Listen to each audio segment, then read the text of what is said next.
Hi, welcome back to our short series of videos on outcomes, value and ROI. Today we're going to start with the second level of the value hierarchy, engagement with the use case.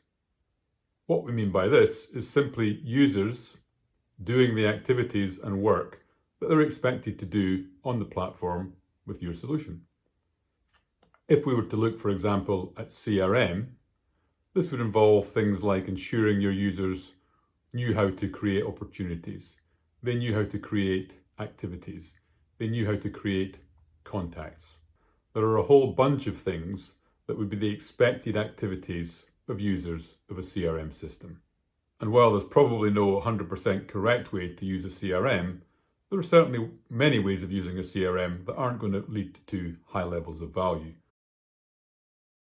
A great example of that would be a user who creates lots of opportunities, seemingly quite busy on the system, but then never actually does anything with those opportunities. So critical here, of course, is clear information describing the expected use of the system, training if that's needed, directly, train the trainer, webinars, all sorts of ways of delivering effective training. Perhaps change management. Some companies would require this because the change is so significant for their organization. In many companies, this activity will still be considered part of onboarding, under the idea that you would stay in onboarding until you get to what we call first value. To ensure we're achieving these expected levels of activity, we have to be deploying the correct KPIs to measure. So, for example, just measuring, let's say, the number of opportunities created per week is unlikely to be enough. Combine that with the number of opportunities closed per week and the number of activities attached to each opportunity per week, and you start to get to a point where you have a more robust picture of how effectively the system is being used. However, at this point, we're still not able to guarantee value for the customer. We're still not measuring things that translate directly to customer value.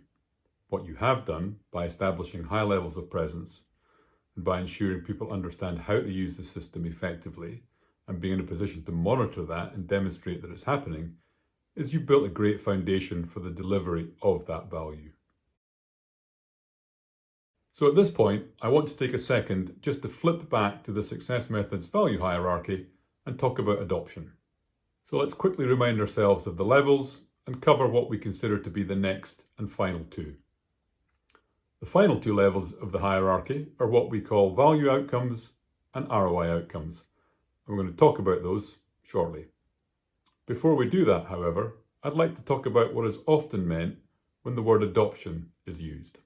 Firstly, sometimes talk about adoption when they mean presence. In other words, measuring logins per user per week, measuring return logins is taken as an indication of good adoption.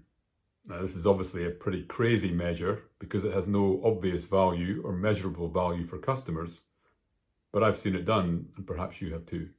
Better, of course, is measuring activity levels, and I can understand the temptation to refer to that as adoption.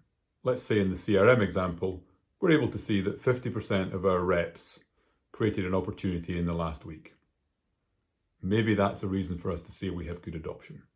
I'd argue actually that's still a pretty weak case. Of course you can get better. You can talk about the fact that you've had reps create opportunities. You've seen then that they go on to create activities. You've seen that they progress the sales stage on those activities, and you've seen that they close those activities. So evidence of the completion of an opportunity sales cycle. That's a far better indication of effective use of the system. And if you're calling that adoption, that's not so bad.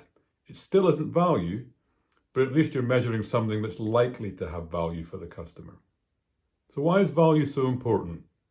Why should value be the first thing on the minds of every customer success professional? How do I drive ever-increasing amounts of value for my customer?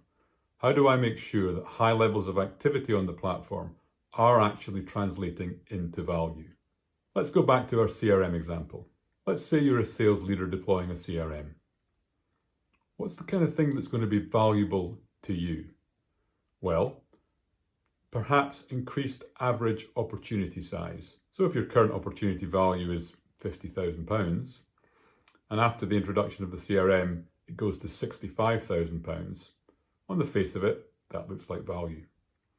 If your average opportunity takes 30 days to close, and after the introduction of the CRM it drops to 25 days, on the face of it, that also looks like value. Combine the two things, close opportunities faster at a higher value, then provided the pipeline is strong and you're able to maintain those improvements consistently, then the likelihood is you're delivering at that point significant customer value.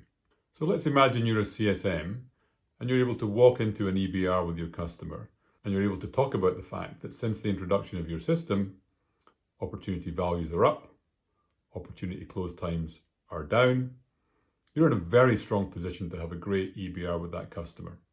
So you can see at this point, we've moved way beyond this notion of adoption, way beyond thinking of things like logins or activity levels as being the right way to measure success of an implementation, and into conversations where we're talking specifically about the value that we're able to provide as a vendor to our customers in concrete terms that align to the outcomes that they expect from their investment with you.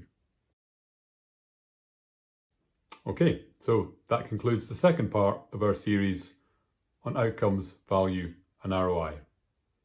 I hope you've enjoyed it. Join us tomorrow for the final part. We'll see you then.